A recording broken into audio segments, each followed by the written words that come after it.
The Hearts of Gold podcast is brought to you by the Grow and Share Network, produced by Off the Walter Media Productions. Welcome to Hearts of Gold. Today we have Nicole with us. Hi, Nicole. Hi. Can you tell us about your Girl Scout Gold Award project? My Girl Scout Gold Award project was titled Eating Local San Diego. And essentially, I made this project so that I could address a problem that I saw in my community, which is the purpose of every Gold Award. But I really wanted to focus on the importance of eating locally grown food and supporting local agriculture and our local farmers, which is a huge industry where I've grown up, which is San Diego County. So my project essentially encompasses a website that gives information about local farms and provides listings, maps, videos about those farms for each region in San Diego County. And I also have lists to other resources that people can read about the economic, environmental importance of eating locally grown food, how it's a little better for the environment in terms of like the different farming practices that these farmers use in small farms, and also how, when we support our local farmers, it keeps the money in our community, and how that, helps out these smaller scale farms. Another element of my project was creating some flyers that I distributed at one of the Girl Scout events near me. And then I also had some local chambers of commerce post those on their website. And your website is very professional looking and very thorough. How did you design that, and how did you find all that information that you have on your website? It was a lot of research. I did most of it kind of throughout winter of 2020, getting into spring of 2021. So a lot of like categorizing the different addresses, what these farms have, different aspects of the farm, and that sort of thing. So I put that all together on a spreadsheet. Then I took what was on the spreadsheet and I put it into the website.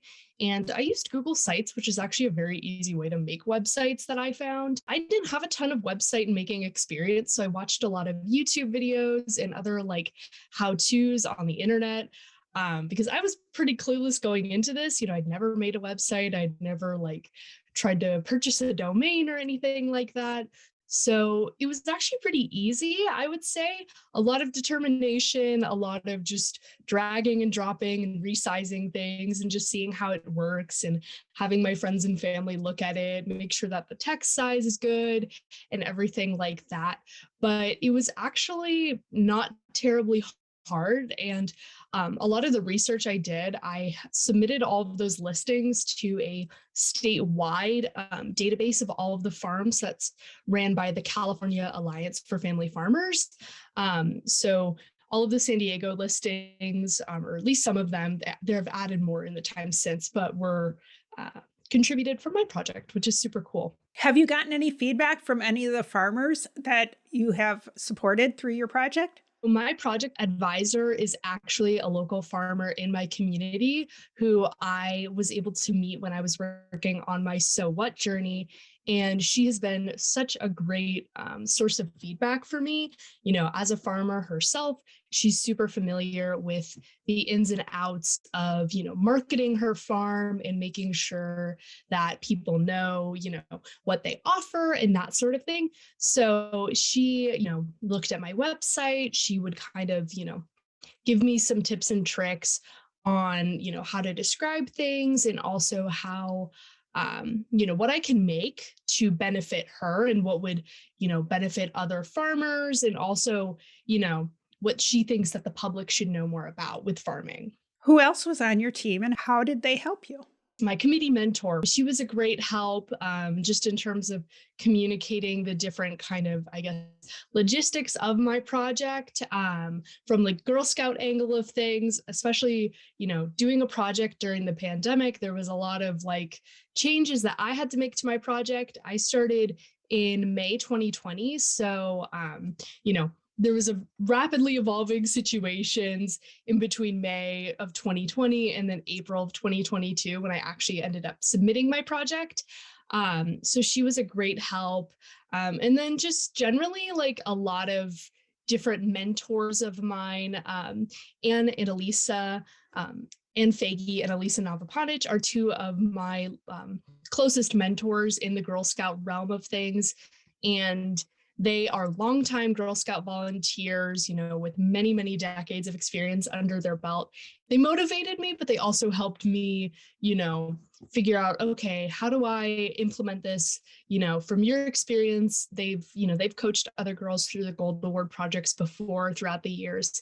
And, you know, they were like, okay, this, you know, doing XYZ would be more impactful and, you know, that sort of thing. And they were especially helpful during this, 2022, which is when I really kind of buckled down and started getting the implementation done for my project because I wanted to get it in before the April 1st deadline. What was your biggest challenge during your project and how did you overcome it? A lot of other girls that I've talked to who have done their Gold Award projects, it was just kind of adapting to the situation with COVID and trying to change different aspects of my project to make it more conducive to an online setting. Luckily, my project was already pretty online based, but communicating with different chambers and people who could like promote my project digitally, I really wanted to kind of initially like go out there and talk to people, but especially during the height of COVID, that wasn't going to be safe. So I spent a lot of time just drafting emails, reaching out to people, especially within my own Girl Scout network. I had a lot of really awesome volunteers and mentors and friends of mine on my side who were able to really share my project and spread the word, which was super awesome and really helpful, in terms of kind of adapting to this different setting that I had to like make my project within these different parameters. So what's a favorite memory from your project? I was able to serve as a national delegate for my council, Girl Scout San Diego, for the 2020 to 2023, but I guess 2022 triennium. And one of the volunteers one of the other delegates I work for, she's also a volunteer, and she spread the word about my project to her husband, who's actually a science teacher here in San Diego, and he told his whole class about it, and his class was super excited about my project, and they were excited about my website, and that was so heartwarming to hear and like exactly what I wanted to hear, young people engaging with my project and being more aware of local agriculture, because I think, often I wasn't really aware of the importance of local agriculture before probably middle school when I started to learn more about that. Like the science of it and, more just awareness of the different elements of my community and what's really important in the economy. And it was just so gratifying and exactly what I wanted to be the result of my project. So, and the initial light bulb for your project was when you did the So What journey, which is one of my favorite journeys to do. Can you tell us, especially if there's somebody listening that doesn't know what the So What journey is, can you tell us about the journey itself and your experience with the journey that prompted you to go to the next level with your Gold Award project? I did the So What journey when I was in 10th grade. It's a senior journey, so for grades 9 to 10. And you learn all about local agriculture. It's essentially everything I address in my project, but the different chains of purchasing when you're talking about food and where it comes from and things like food miles. And I learned a lot about that in that journey, and I was just so inspired by that. And, it went into further depth than I had ever kind of heard from my friends who are perhaps involved in agriculture or something like that, or 4-H, FFA, etc. Me and my friend, we did this project together for our Take Action project, and we made a guide to all of the farms in our small community, which is a rural community or I guess a semi-rural community in East County, San Diego. And there's about probably 5 to 10 farms on there. And I thought, this was a great resource. We distributed it to our local Chamber of Commerce, and I decided that I wanted to take it, up a notch. I wanted to expand it to all of San Diego County, which I didn't realize was a huge undertaking. I thought, oh, surely most of the farms are within my community, and there's not many more outside of that. And I was very wrong. And it was definitely like a larger project than I thought it would be, but it was so gratifying in the end. As I mentioned before, it was just so inspiring to be able to make a resource that was helpful for members of my community. I just want to add, the So What journey really does encourage that local produce and agriculture. I have done the So What journey, though, with a focus on gluten-free options or dairy-free options, depending on what the girl or the girl's family might be interested in. I like it because it's really flexible and you can really focus on, something that it really is meaningful to the girls that are working on it. I think that's why it's one of my favorites. And of course, it has to do with food. Who doesn't like food? Yeah, it's so tangible. And I mean, I personally, I am actually vegan. So it's been kind of cool, like to just be able to see more farmers and that sort of thing and like see where my food is coming from. So yeah, it's always been so fun and I love it. And I actually helped out a local troop leader with some activities for her So What journey. So that was super fun. As you went along your journey through the Gold Award process, what did you find out about the Gold Award itself that you weren't aware of as you started that might be helpful to others in the future? There were so many mistakes that I made when I was doing my project. I think like any person who finishes the Gold Award, you look back on it, hindsight's 2020. But I would say, learning to be flexible when you're writing your proposal, things will change and you can always write, I don't recall what the forms that are called, but you can always change what's in your project. You can, or a notification of change. You can always fill one out pretty quickly. And, luckily, my council was pretty quick about getting back to me and just accommodating the changes that I made in my project. Different suggestions from people too. Like, I think, luckily, I don't think I was too stubborn in terms of where my project was going to go. But, I think if you're someone who tends to have like a really strong idea of something and you want to just pursue that, you might have to kind of adjust a little. And, if you're talking to someone about your project and they say, what if you try this? And, think about it. Think about incorporating that and really, ask other people for their input. I think that's definitely something that I learned to do more. And, before that, I was kind of liked to really just judge my own work and that sort of thing. And like was a little self-conscious with people kind of reading what I've written or looking at what I've created. But I kind of learned to shed that and really just tried to realize that when I get kind of criticism, constructive criticism from others, that's how I create the best product. And that's how I'm going to best serve the most people in my community through my project, is having the best, most impactful version of this service project. The more you take in from others and include it in your outcome, the better it is for your community. And, that's what that project advisor is there for. And those committee members, as you talked about, doing notifications of change or just questions that come up, like that's what those committee members are there, is to help you support and go through your process.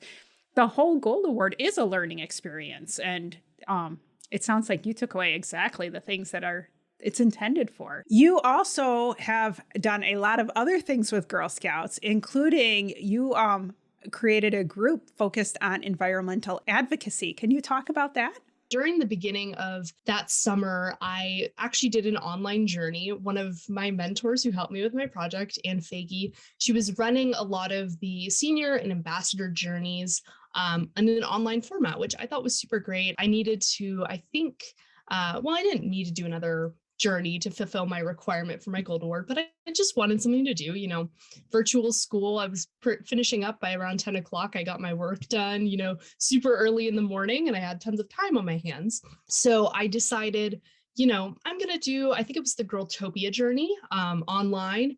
And I thought it was so fun. And, it really encouraged me to go get outside when I was kind of just sitting in my room, doing whatever, kind of just watching TV shows and yada, yada, yada, whatever we did during the beginning of the pandemic. We started talking a little more after the journey, just about reflecting on it and what I enjoyed about it. And we wanted to kind of expand that to like cadets. And I think at the time it was mostly senior journeys, so also including some ambassador journeys. And we actually started with doing the So What journey, which is when she hadn't yet adapted. So I spent a couple weeks working with Anne to adapt that journey to an online setting.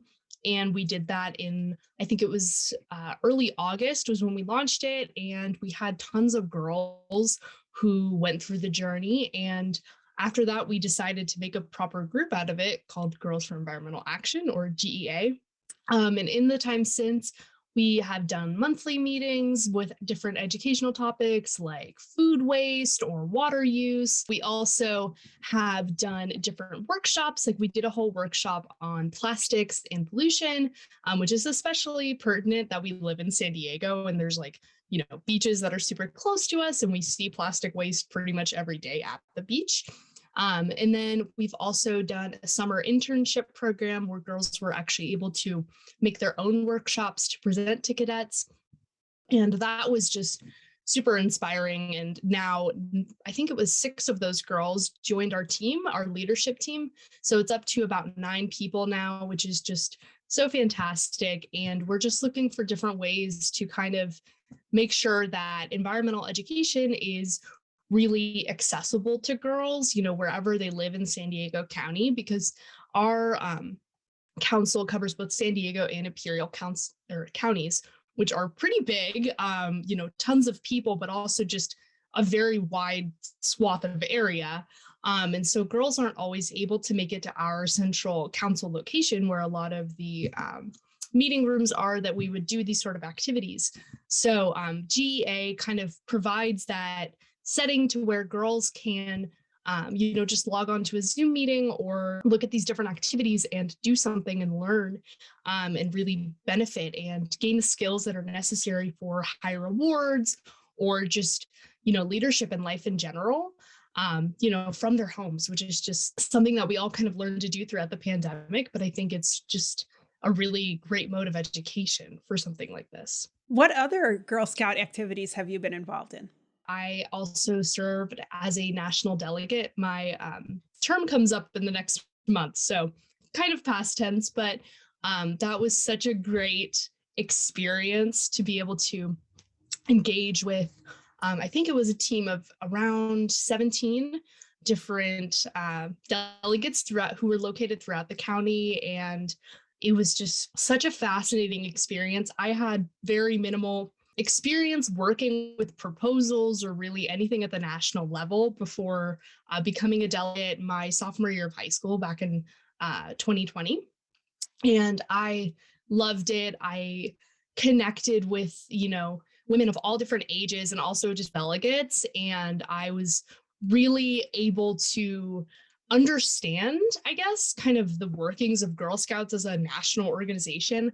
I've been a Girl Scout since kindergarten, but I don't think I had a full grasp for the sheer enormousness, for lack of a better word, of the organization and its impact on girls. And it was just such a wonderful experience, being able to really hone my skills in terms of like nitpicking language when we were reading through proposals and even writing some potential proposals for the next triennium. It was just fantastic. I was also a delegate, and yep, there were some long conversations in that, but it was really, really interesting. It was my second term being a delegate. So, and for those that don't know, as we're going on to Orlando next year, what we're discussing is the National Delegate Convention, the National Convention, which is the business meeting part. And then they'll also have Girls Phenom, which is like the fun and games part, which we didn't get.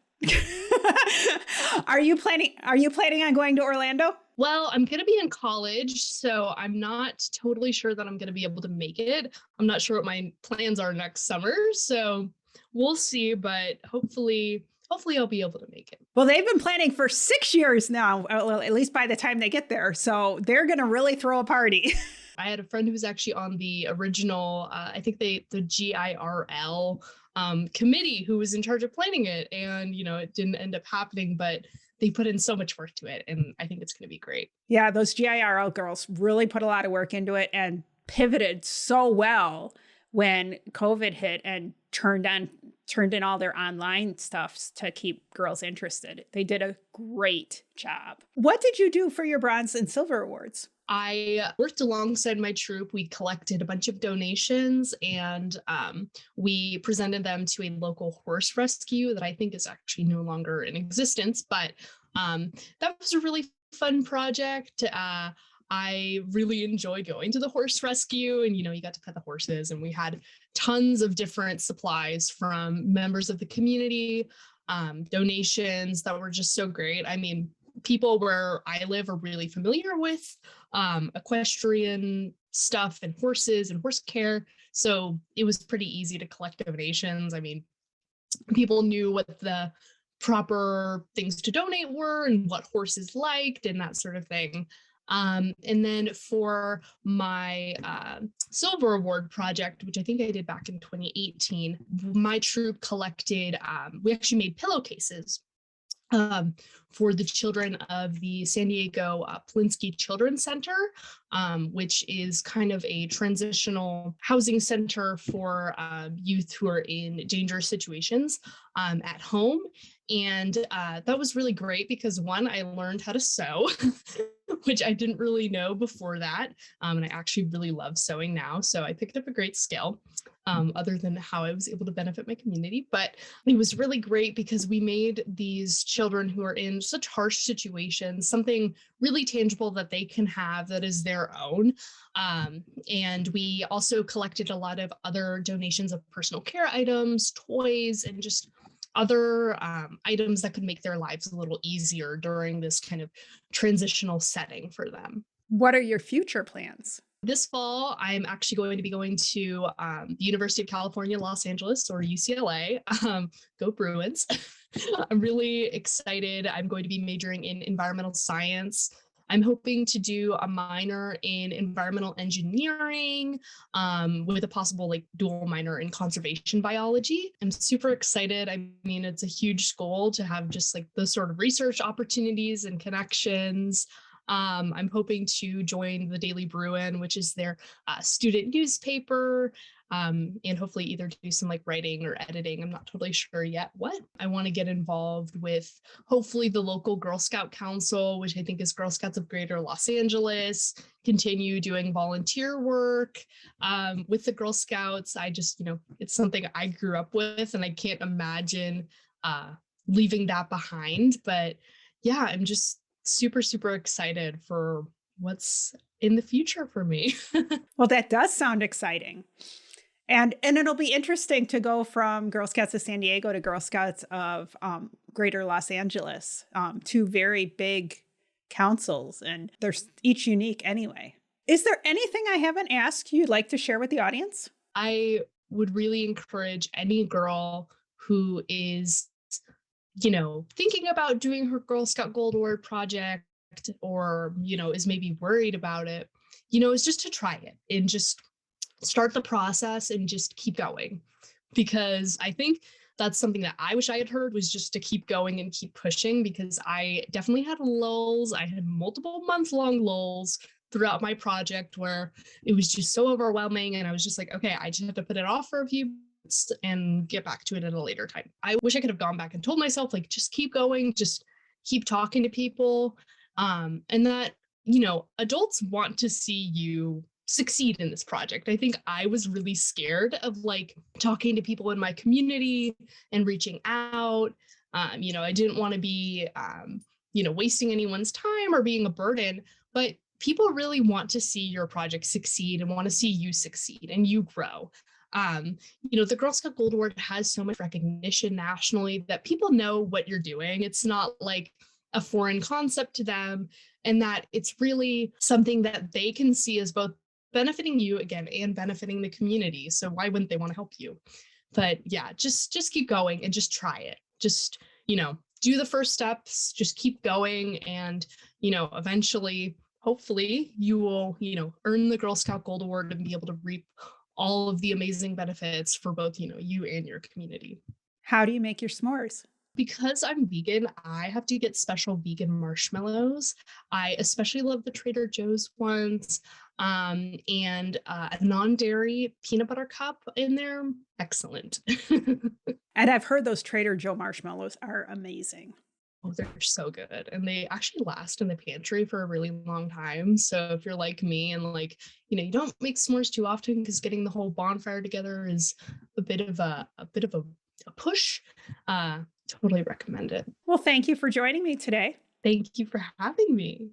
Make sure to click follow or subscribe so you always know when new episodes are released. And make sure to power your passion and conquer your challenges.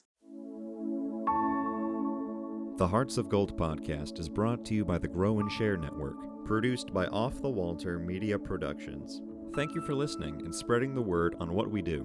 If you want to share your story of how you earned your Gold Award, reach out and send an email to growandsshare@outlook.com. Be sure to listen to the newest episodes on your favorite podcast app, as well as view the full video episodes on youtube.com/Cheryl M. Robinson. That's youtube.com/Cheryl, the letter M, Robinson. Take care, and we'll see you next time.